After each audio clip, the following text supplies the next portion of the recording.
Hello kayo malicious! Welcome!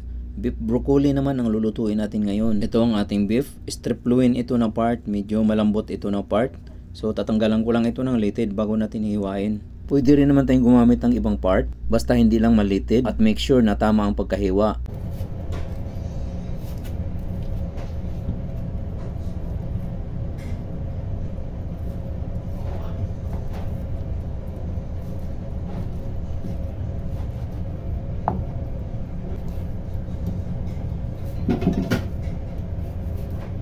Ito na yung litid na natanggal natin. Magagamit ito, masarap ito lalo na sa nilaga.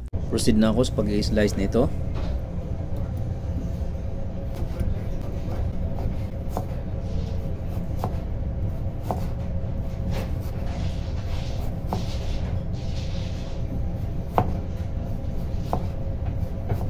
Dapat maninipis lang hiwa sa ganitong recipe. Kaya need talaga ito ng tiyaga sa paghihiwa.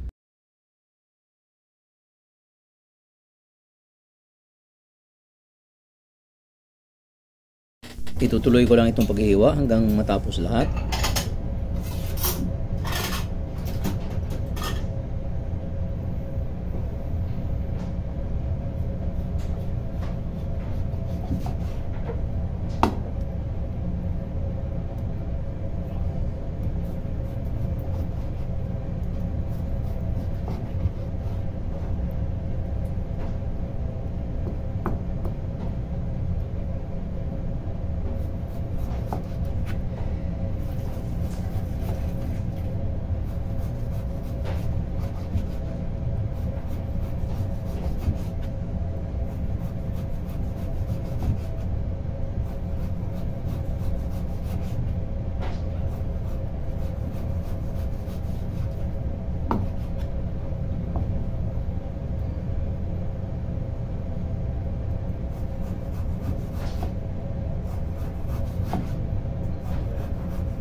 Pagkalipas ng ilang minuto, ito na, natapos ko na paghiwa. This time, kailangan lang natin itong patuluin ng ilang minuto para sigurado tayong walang dugo. Hayaan lang natin ito ng 10 minutes. Okay na ito, nakadrain na. So, ilipat ko lang ito sa isang mixing bowl. Dito, i-marinate natin itong ating meat. Bali 1 kilo itong ating beef. Labas na doon ng litid. Titimplahan na natin ito. Salt, pepper powder, soy sauce, sesame oil, and baking soda. Mix muna natin ng maigi hanggang sa ma-absorb ng meat yung lahat ng pinantimpla natin.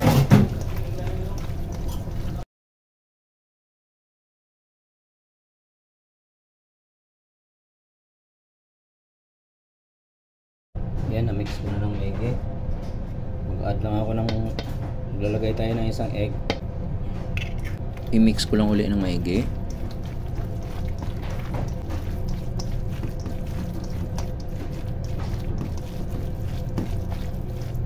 At this point, maglalagay na tayo ng cornstarch. Need uli natin itong haluin ng maigi hanggang makot yung lahat ng karne nito.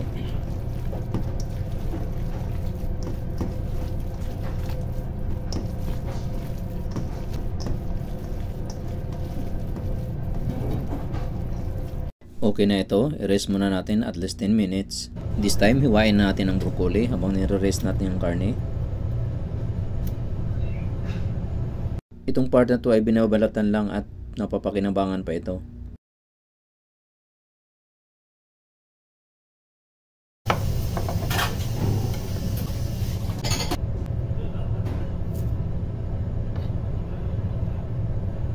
Ito na ating broccoli. Maglalagay lang tayo ng konting carrots. Pagpabuhay lang sa kulay ng ating recipe.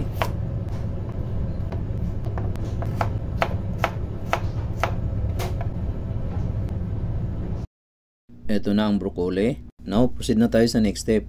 Ito yung additional natin ingredients. Ito yung ating broccoli. Ito yung stock ng broccoli. Sama natin ito. Konting carrots. Itong cubes na onion ay kasama to sa toppings. Ang sute natin garlic, ginger, at ang chopped onion. Ito naman ang para sa sauce. Salt, pepper powder. Gagamit tayo ng cornstarch na pampalapot. Gagamit din tayo ng oyster sauce. and soy sauce. Mag-a-add din tayo ng rice wine at sesame oil. Proceed na tayo. Iba-blanch muna natin itong broccoli at carrots. Hindi natin isasabay ito doon sa meat dahil ayaw natin na ma-overcook. At hindi dapat ino-overcook ang broccoli. Ito, may kumukulo na akong tubig. Iuna ko lang paglaglag ang stock. Ilang segundo lang yan. After 15 seconds, isunod na ang broccoli flour.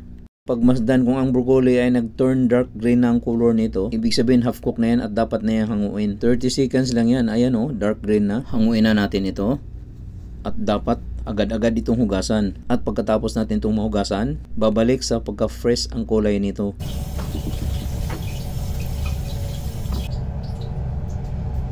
At ang carrot ay blanch din. 1 minute lang yan. Hugasan din ito pagkatapos may blanch. Ayan o, look at the color of our broccoli. Fresh na fresh ito, parang hindi dumaan sa kumukulong tubig. Now, proceed na ulit tayo sa next step. Ito ang ating beef na minarinate. I-quick fry natin ito, meaning madali ang pagluto lang. Kailangan dito mainit na mainit yung ating mantika bago natin ilagay ang ating beef. Ayan, mainit na yan at pwede natin ilagay ang ating beef.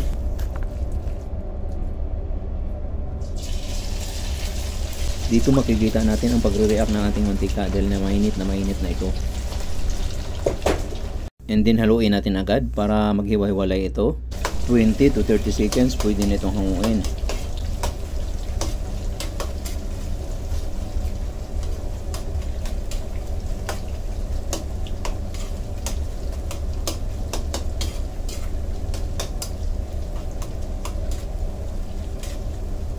Okay na ito, kailangan na natin itong hanguin.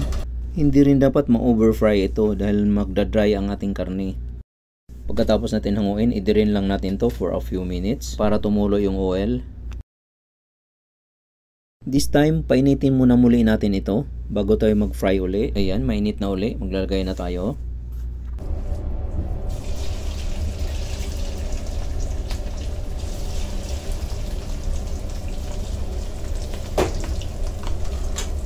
Pagka high pressure ang gamit natin stove, 10 to 20 seconds lang pwede na itong hanguin.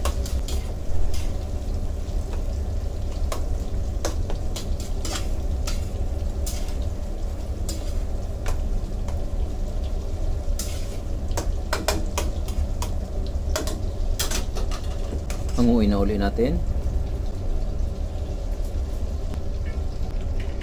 Painitin ko lang uli ito at isa lang ko na uli ang pang third batch. Pagkalipas ng ilang minuto, ito na, luto na lahat. Now, i-check natin ang lambot nito. Ayan o, napupunit natin dahil sa sobrang lambot. Super lambot. This time, proceed na tayo. Gagawin na natin ang ating sauce. Ito yung broccoli natin, ready na ito. Maglalagay lang ako dito ng coconut oil. Ito ang laging gamit kong cooking oil kasi healthy oil din naman ito. At this point, ilalagay ko ng garlic. Saute ko lang ng bagya ito. Then sunod ko na ang ginger. Then ang chopped onion. Igisa lang natin to ng ilang seconds para lumabas lang yung aroma. Then ilalagay ko na ang beef.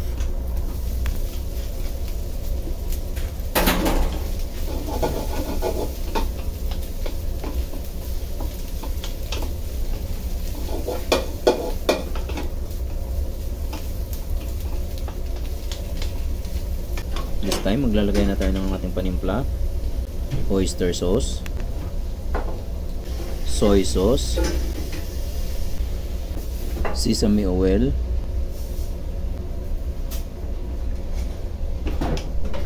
mag-add din tayo ng rice wine,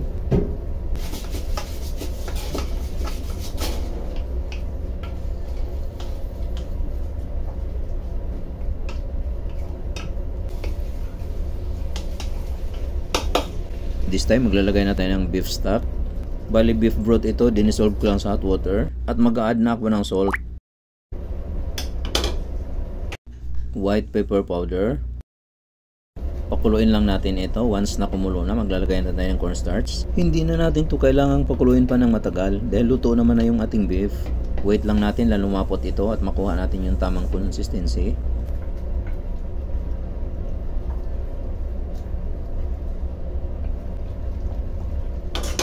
Okay na ito, done na ito. Now, itatabi ko muna itong beef. Then, palamigin lang natin ng bahagya bago natin ilagay ang broccoli. After a few minutes, lumamig na ito ng bahagya at pwede natin ilagay ang broccoli. Kalahati lang muna ang i-mix ko dito. Then, pang toppings na yung kalahati. I-mix ko lang ito nang makot ng ating sauce ang broccoli. Sa ganung paraan, nami-maintain natin ang freshness ng ating broccoli. Ito na oh. Lastly, magtatoppings lang ako ng konting onion para pampabuhay lalo sa kulay ng ating recipe. If you like my video, please like, share, and subscribe. At pakihit na rin ang bell button upang lagi kang updated sa mga susunod ko pang videos na i-upload. Ito na ang beef broccoli. Thank you for watching.